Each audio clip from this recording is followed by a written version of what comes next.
Today we will discuss that is magnesium sulphate. Magnesium sulphate की बात करेंगे तो कौन कौन से वर्ड्स आपको याद आते हैं? पहली चीज, मैग्नीशियम सल्फेट को याद करते हैं तो कौन कौन से ऑब्जेक्टिव टाइप के क्वेश्चन बनते हैं? दूसरी चीज, मैग्नीशियम सल्फेट का क्वेश्चन आता है तो यूनिवर्सिटी एग्जाम में कौन सा क्वेश्चन बनता है? तीसरी चीज। ये सारी चीज अपन आज डिस्कस करने वाले हैं। ओके, तो अपन बात करते हैं शुरुआत से। मैग्नीशियम सल्फेट का जब भी नाम आता है तो मैग्नीशियम सल्फेट का जो फॉर्मूला बनता है उसके साथ 7 वाटर मॉलिक्यूल्स बनते हैं, और ये 7 वाटर मॉलिक्यूल्स, इनको हम क्या बोलते हैं? Crystalline water. क्या बोलेंगे? इनको हम बोलते हैं क्रिस्टलाइन वाटर। ओके, ये तो हो गया इसका फॉर्मूला, मतलब 7 वाटर मॉलिक्यूल होंगे तभी हम उसके मैग्नीशियम सल्फेट के फॉर्मूले को फिट करते हैं। अब बात करते हैं दूसरी बात, इसका दूसरा नाम जो बोलते हैं उसको बोलते हैं इप्सम सॉल्ट बोलते हैं।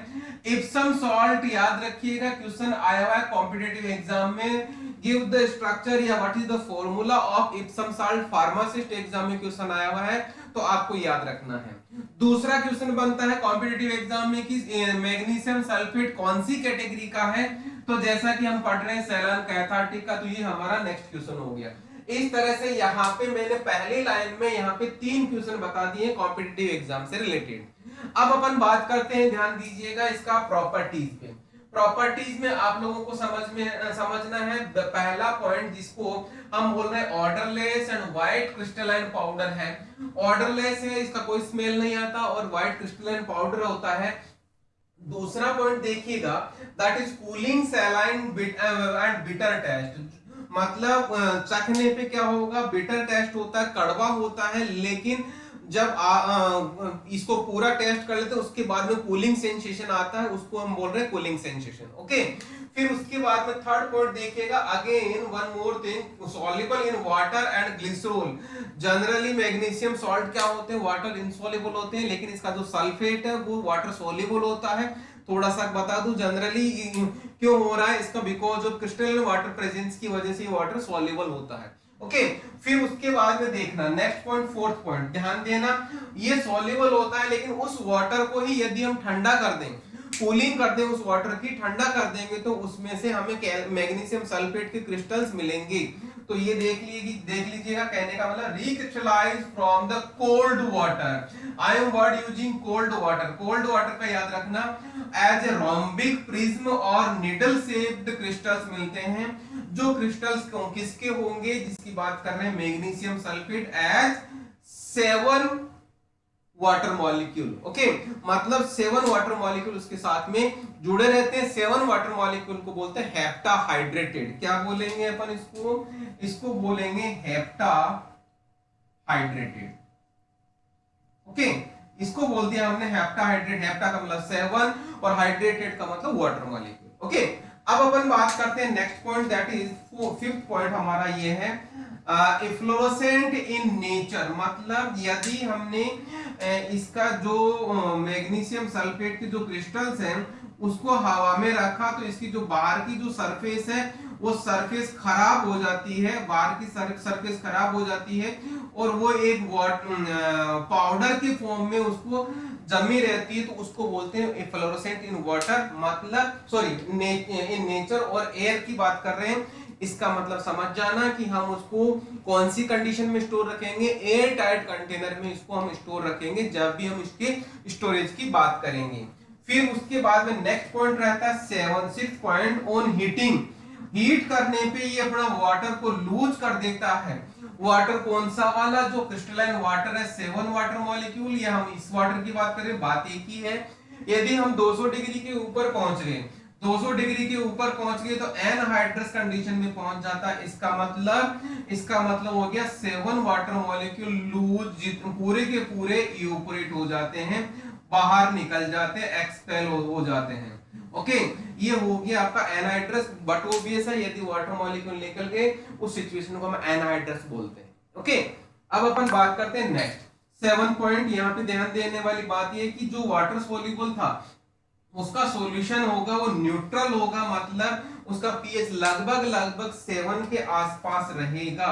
उसका पीएच कितना रहेगा? लगभग 7 के आसपास पीएच रहेगा, इसलिए हम इसको न्यूट्रल बोल रहे हैं। ओके, अब बात करते हैं यहाँ पे नेक्स्ट पॉइंट की, जो केमिकल मेनली इसकी जो केमिकल इनकैपेबिलिटी है, मतलब इसका यूं कहूंगा इसकी कौन कौन से कंपाउंड्स के साथ में, कौन कौन से मॉलिक्यूल्स के साथ में इसकी नहीं बनती। नहीं बनने का मतलब उनके साथ लड़ लेता है, लड़ लेने का मतलब वो खुद भी डिकम्पोज हो जाता है, अगलों को भी डिकम्पोज कर लेता है। मतलब सिंपल सा, खुद का माथा भी फूट गया, दूसरे का माथा भी फूट गया।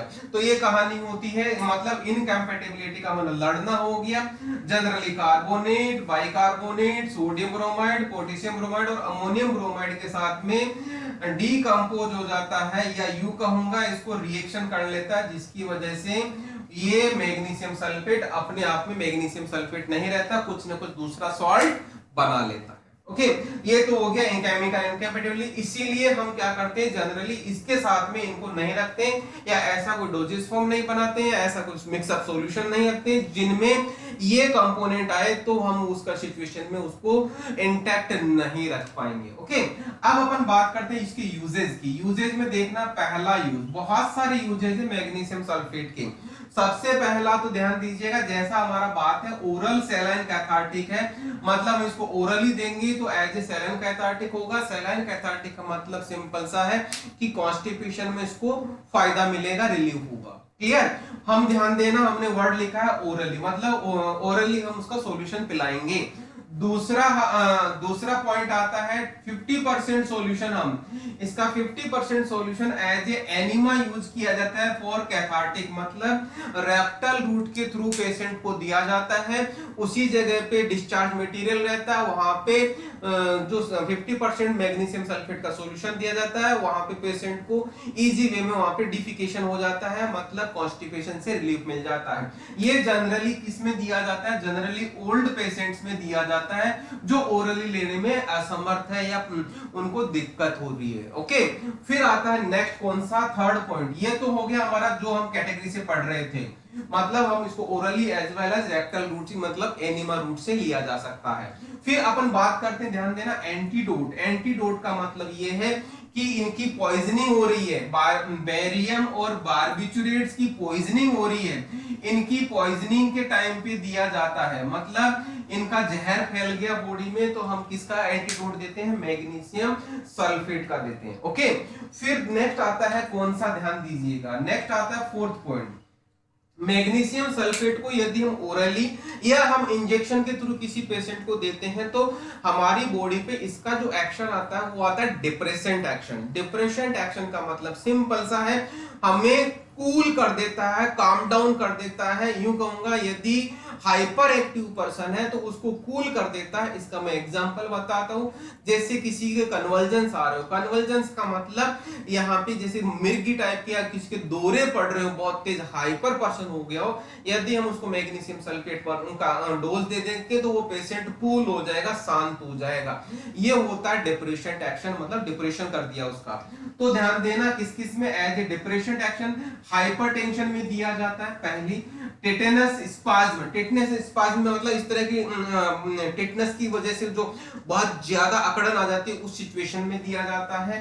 कन्वर्जेंस में दिया जाता है, जिसको मैंने अभी बोला दौरा पड़ जाता है, उस सिचुएशन में दिया जाता है। एक्यूट यूरेशियमा का मतलब होता है कि किडनी फेल हो गई, किडनी फेलियर हो गई, और यहाँ पे किडनी फेलियर होने की वजह से यूरिया ब्लड में बहुत ज्यादा हो गया, उस सिचुएशन में भी इसको दिया जाता है।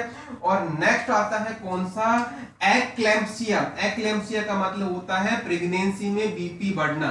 एक्लेम्पसिया का मतलब होता है प्रेगनेंसी में बीपी बढ़ना, बीपी इंक्रीज होना, उस सिचुएशन में भी मैग्नीशियम सल्फेट दिया जाता है। ओके, तो ये कहानी होगी डिप्रेशन एक्शन की। तो अब बात करते हैं नेक्स्ट, हमारा फोर्थ पॉइंट के बाद में फिफ्थ पॉइंट रहेगा डिक्रीज इंट्राक्रेनियल प्रेशर, मतलब हमारे क्रेनियल नर्व्स होती है उनका प्रेशर भी डाउन करता है। अगेन ध्यान देना, डिप्रेशन एक्शन है, जो उनका प्रेशर है उनको भी डाउन करता है, मतलब बॉडी पे क्या करेगा, डिप्रेशन एक्शन ही ला रहा है। क्लियर। फिर आता है next 6th point, treatment of cholecystitis. एक हमारी इसमें गॉल ब्लैडर से रिलेटेड एक प्रॉब्लम होती है जिसको हम कोलेसिस्टेसिस बोलते हैं, उसके ट्रीटमेंट में भी इसको जनरली यूज किया जाता है। ओके। फिर आता है नेक्स्ट हमारा 7th पॉइंट, इसका 25% सॉल्यूशन। ध्यान रहे ऊपर 50% सॉल्यूशन था किसमें, एनिमा में, अब इसका 25% सॉल्यूशन ले रहे हैं किसमें, wet dressing of carbuncles and boils. Carbuncles and boils का मतलब समझना, यदि किसी पेशेंट कोई पर्सन है जो जल गया हो, जलने के बाद में जो फपोले हो रहे हो उनको अपन कार्बोनेल्स और बॉयल्स बोलते हैं। मतलब स्किन पे जलने के बाद में ये जो फपोले हो जाते हैं, वो फपोले जो पानी के भरे रहते हैं उनको फोड़ के, उनको डिस्ट्रॉय करके डॉक्टर उन जो ड्रेसिंग करता है उसमें मैग्नीशियम सल्फेट के सॉल्यूशन से भिगो के बाद में वहां पे ड्रेसिंग करता है। तो ध्यान दीजिएगा, जो स्किन हो गई उस स्किन में जो बबल फपोले हो जाते हैं, उन फपोलों को उनकी ड्रेसिंग करने के लिए जो यूज किया जाता है वो 25% सॉल्यूशन मैग्नीशियम सल्फेट का लेते हैं। ओके। फिर लास्ट में हमारा 8th पॉइंट आता है as a ingredient of apparent mineral water.